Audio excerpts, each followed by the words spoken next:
When you're ready to print your image, first write your name and the print number you're doing. So this is my first print. I'm writing Mrs. Fry in 1. For my second print, I'd write Mrs. Fry in 2.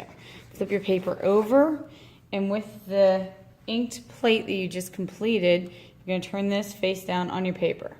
If it drops crooked, as mine did, don't worry about it. We'll cut it out. Okay, so I'm pressing this down, and then I'm going to flip my entire paper with my styrofoam plate on it. It's easier to press the paper down onto the paper.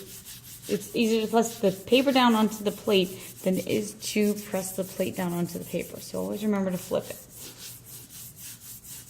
And if it's crooked, that's okay. If you lift it up though, your image will line up correctly. So now if I pull it back to check it, I'm holding it halfway and I'm only pulling it halfway back. And I'm looking, there's a lot of white dots on there. I need to add some ink. So I'm gonna put that back down, get my brayer in my tray, get some more ink on my brayer, put this halfway back. Be careful not to touch the paper with the brayer. It will cause your image to have a line across it. Get some more ink here.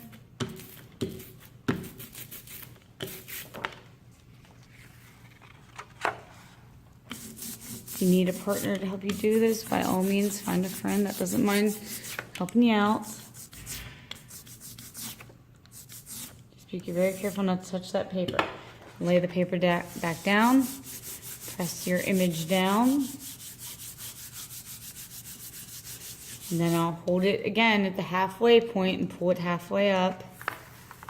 Okay, I still have a lot of white dots. I need to add more ink, but it's looking better. So I'll get more ink and repeat the process.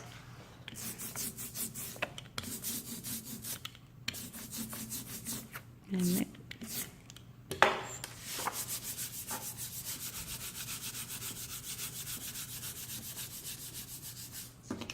pulling it back, that looks a lot better. So I'll probably end up keeping that, laying it back down again, and then flipping it and doing the same with the other side. If I check that, I can see I don't have enough ink on 2 of my corners, and there's some white dots in the middle. So I'll continue to add ink. When I'm done, then I'd pull the entire image off, and I'd put it on the drying rack. Notice there's enough ink at the top, but not the bottom. If you have too much ink, your lines are going to be filled in, and you won't be able to see your image at all. So do your best to kind of work and add little bits of ink as you go until you get the perfect print. When you're done, place it on the drying rack, and you will take and put your plate in the sink, gently wash it, or just leave it under a little bit of running water while you wash this out. The plate will wash itself off, dry it by blotting it gently, and then place it on the drying rack so it doesn't get dented.